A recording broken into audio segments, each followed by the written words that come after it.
Hello dear friends, आज की video में मैं आपको बताने वाली हूँ ये फॉर्म्स क्या होती हैं। फर्स्ट फॉर्म क्या होती है, सेकंड फॉर्म क्या होती है, थर्ड फॉर्म क्या होती है, ये सारी फॉर्म्स मैं आपको बताने वाली हूँ। उसके साथ में मैं आपको सेंटेंस बना के भी बताऊंगी कि उसको कैसे यूज़ कर सकते हैं। पास्ट पार्टिसिपल भी बोलते हैं उसको। चलिए स्टार्ट करते हैं। फर्स्ट जो है हमारा, फर्स्ट है छिप जाना या छिपा देना। तो इसको इंग्लिश में क्या बोलते हैं हम? हाइड। हाइड की फर्स्ट फॉर्म होती है हाइड, सेकेंड हिड और हिडन, थर्ड होती है हिडन। मैंने तुम्हारा पेन कहीं छिपा दिया। आई hid your pen somewhere। Second की बात करते हैं। नेक्स्ट है लगना। लगना मतलब क्या होता है इंग्लिश में? सीम। सीम मतलब होता है लगना। उसकी फर्स्ट फॉर्म होगी सीम, सीम्ड, सीम्ड। एग्जाम्पल, लगता है कि वह सब भूल गया है। लगता है वह सब भूल गया है। It seems that he has forgotten everything. यहाँ पे हम फॉरगॉटन भी यूज कर सकते हैं। चलिए आगे बढ़ते हैं। बड़बड़ाना। बड़बड़ाना को इंग्लिश में क्या बोलते हैं? मम्बल। क्या बोलते हैं? मम्बल। तो इसको हम क्या बोलेंगे? मम्बल, मम्बल्ड या फिर मम्बल्ड। पास्ट पार्टिसिपल क्या हो जाएगा? सेकंड फॉर्म भी और पास्ट पार्टिसिपल भी हो जाएगा मम्बल्ड। नेक्स्ट आता है तुम नींद में क्या बड़बड़ा रहे थे। एग्जाम्पल है इसका, what were you mumbling in your sleep. तुम नींद में क्या बड़बड़ा रहे थे। अक्सर बच्चे नींद में बड़बड़ाते हैं, तो इंग्लिश में कैसे बोल सकते हैं? What were you mumbling in your sleep. आगे बढ़ते हैं। नेक्स्ट है हमारा चाहना। चाहना को इंग्लिश में बोलते हैं वांट। सेकंड फॉर्म हो जाएगी वांटेड, वांटेड थर्ड फॉर्म भी। मैं यह नहीं करना चाहता। I don't want to do this. I don't want to do this. Next क्या होगा? पकड़ना। पकड़ना को इंग्लिश में बोलते हैं होल्ड या फिर कैच। तो क्या हो जाएगा यहाँ पे? Hold, held, held. Second form, third form. Next आ जाएगा तुम बॉक्स को उस साइड से पकड़ो। You hold the box from that side. Clear हो गया? चलिए आगे बढ़ते हैं। नेक्स्ट है हमारा व्यस्त करना। व्यस्त करना मतलब क्या हो जाएगा? एक्सप्रेस। क्या हो जाएगा? एक्सप्रेस करना। Express, expressed, expressed. हम यह परेशानी माता पिता के सामने व्यक्त करनी चाहिए। इंग्लिश में क्या होगा? We should express our problem to your parents या टू द पेरेंट्स। हमें ये परेशानी अपने माता पिता के सामने व्यक्त करनी चाहिए। आगे बढ़ते हैं। नेक्स्ट है हमारा वर्णन करना। वर्णन करना को इंग्लिश में बोलते हैं हम डिस्क्राइब। बोलते हैं ना, इसको डिस्क्राइब करके बताओ। तो क्या हो जाएगा? Describe, describe, described. क्लियर हो गया? नेक्स्ट, क्या आप घटना का वर्णन कर सकते हैं? क्या आप घटना का वर्णन कर सकते हैं? इंग्लिश में कैसे बोलेंगे? Can you describe the incidents? Clear हो गया? चलिए आगे बढ़ते हैं। गीला करना। क्या होना होगा? गीला करना। इंग्लिश में होगा ड्रेंच, ड्रेंच, ड्रेंच्ड, ड्रेंच्ड। उसे पानी से गले को गीला करने की कोशिश की। He tried to drench his throat with the water। उसने पानी से गले को गीला करने की कोशिश की। आगे है हमारा संभालना। संभालने को बोलते हैं हम हैंडल, हैंडल, हैंडल्ड, हैंडल्ड। हमें परिस्थिति के हिसाब से खुद को संभाल लेना चाहिए। We should handle our self as per the situations. Clear हो गया? आगे बढ़ते हैं। नेक्स्ट है बुनना। बुनना क्या हो जाएगा? जैसे कि स्वेटर बुनना या फिर कुछ भी बुनना। तो उसको इंग्लिश में क्या बोलते हैं? Weave, weave, weave, wove, woven. Dinesh कपड़े बुनता है। इंग्लिश में क्या होगा? Dinesh weaves clothes. नेक्स्ट, परेशान करना। इंग्लिश में हो जाएगा बॉदर, बॉदर, बॉदर्ड, बॉदर्ड। मुझे परेशान मत करो। Don't bother me. नेक्स्ट हो जाएगा चीखना। चीखना, चिल्लाना, उसको बोलते हैं इंग्लिश में स्क्रीम। Scream, screamed, screamed. तुम दिन भर चीखते रहते हो। You keep screaming all the long. Clear हो गया? आगे बढ़ते हैं। नेक्स्ट है हमारा मरम्मत करना। मरम्मत करना को हम बोलते हैं रिपेयर। क्या बोलेंगे? Repair, repair, repaired, repaired. मेरी बाइक को रिपेयर कर दीजिए। इंग्लिश में बोलेंगे repair my bike, repair my scooty. Clear हो गया? चलिए अब है फाड़ना। फाड़ने को हम इंग्लिश में बोलते हैं tear, tear, tore, torn. Second और थर्ड फॉर्म। सेकेंड क्या होगी? Tore, torn. कागज मत फाड़ो, डोंट टीयर द पेपर। अब है बाल बनाना। बाल बनाने को इंग्लिश में क्या बोलते हैं? That's com, combed, combed. मैं तुम्हारे बाल में कंघी कर देता हूँ। क्या हो जाएगा? I comb your hair.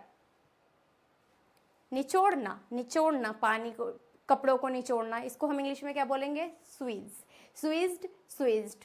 उसने नींबू निचोड़ दिया। क्या हो जाएगा? नींबू निचोड़ दिया। He has squeezed the lemon. नींबू निचोड़ने का भी यही होगा। चलिए आगे बढ़ते हैं। नेक्स्ट आता है मिलना। मिलना, किसी से मिलना तो मीट हो जाएगा। मीट, मैट, मैट सेकेंड और थर्ड फॉर्म हो जाएगी। वह मुझसे रोज मिलता है। He meets me every day. Next होगा कोशिश करना। कोशिश करना को बोलते हैं ट्राई। बोलते हैं ना ट्राई अगेन, तो उसको क्या बोलेंगे? Try, try, tried.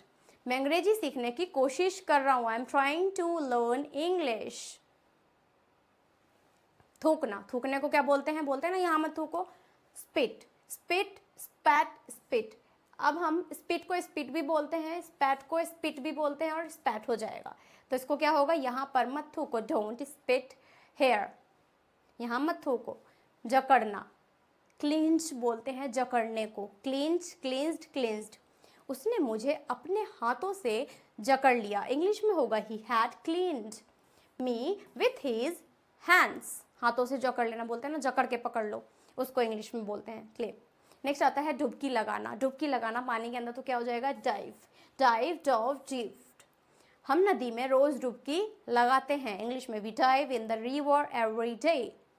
नेक्स्ट गाली देना। गाली देना मतलब होता है अब्यूज, अब्यूज, अब्यूज्ड, अब्यूज्ड। गाली देना अच्छी आदत नहीं है। Abusing is not a good habit. Next खेद व्यक्त करना। खेद व्यक्त करना मतलब उसको गिल्टी फील करना, तो उसको बोलेंगे हम रिग्रेट। Regret, regret, regretted. मैं असुविधा से के लिए खेद व्यक्त करता हूँ। जैसे कि असुविधा, तुम्हें कोई परेशानी हुई उसके लिए मैं माफ़ी चाहता हूँ। या फिर ये बोल सकते हैं तो क्या होगा? I regret for the inconvenience. Done हो गया। चलिए छूना, टच। Touch, touched, touched. आपने मुझे छूने की हिम्मत कैसे की?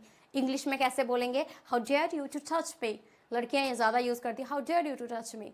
नेक्स्ट नहाना, दैट इज बाथ। तो बाथ को कैसे बोलेंगे? Bath, bathed, bathed. मैं नहाने के लिए नदी में जा रहा हूँ। I am going to the river for bath, या फिर टू द। नेक्स्ट रोना। रोना को क्या बोलते हैं? वीप या फिर क्राई। वीप मतलब नॉर्मल सुसुकियों से रोना, और क्राई मतलब बच्चे रोते हैं, चिल्ला चिल्ला के रोते हैं, आंसू कम निकलते हैं और उनकी चीख बहुत निकलती है, तो उसके लिए हम यूज़ करते हैं क्राई। तो फॉर्म क्या हो जाएगी? Weep, wept, wept. Cry, cried, cried. अच्छे बच्चे छोटी छोटी बातों में रोया नहीं करते। Good kids don't keep over small things. आगे बढ़ते हैं निगलना, किसी चीज़ को निगलना, तो इसको इंग्लिश में बोलेंगे स्वेलो। स्वेलो, सैलोड, स्वेलड। वो दवाई एक बार में निगल गया। क्या होगा? ही swallowed the medicine in one go. Next दिखाना, किसी को दिखाना, तो उसको बोलेंगे शो। Show, showed, shown. वो अपना नया पेन सबको दिखा रहा है। He is showing his new pen to everyone. Clear हो गया। आगे है हमारा गाना। गाना, गाने को क्या बोलते हैं? दैट इज सिंग। सिंग, सैंग, संग। सेकेंड और थर्ड फॉर्म क्या हो जाएंगी? सैंग और थर्ड होगी संग। मुझे गाने गाना बहुत पसंद है। Sentence I love singing songs. Next सपना देखना, सोते टाइम सपने देखते हैं, उसको इंग्लिश में क्या बोलते हैं? That is dream. Dream, dreamed, dreamed. मैं अमीर बनने के सपने देखता हूँ, सब देखते हैं। आई ड्रीम ऑफ बिकमिंग रिच। प्रशंसा करना। प्रशंसा करना को इंग्लिश में बोलते हैं एप्रिसिएट या फिर एडमायर। तो सेंटेंस बनेगा एप्रिसिएट, एप्रिसिएटेड, या फिर appreciated, admire, admired, admired. Clear हो गया। नेक्स्ट हम धोनी की कप्तानी की खूब प्रशंसा करते हैं। Everyone appreciates Dhoni's cap. क्या हो जाएगा? कैप्टेंसी। डन। चलिए आगे बढ़ते हैं। इसमें क्या है? पक्षपात करना, मतलब डिस्क्रिमिनेट करना। Discriminate, discriminate, discriminated. आप हमारे बीच पश्चाताप करते हो। You discriminate between us. Next हो जाएगा घिसना या रगड़ना, इसको बोलते हैं हम रब। Rubbed, rubbed. कपड़ों को ज़्यादा ब्रश से मत रगड़ो। इंग्लिश में सेंटेंस बनेगा डोंट रब the clothes too much with the brush. I hope आप लोगों को ये सेंटेंसेस बहुत अच्छे से क्लियर हो गए होंगे, और अगर आप चाहते हैं कि ऐसी ही वीडियोस आपको मिलती रहें तो हमारे चैनल को सब्सक्राइब करें और नोटिफिकेशंस आपको मिलती रहें तो बेल आइकन को प्रेस कर दें। Thank you.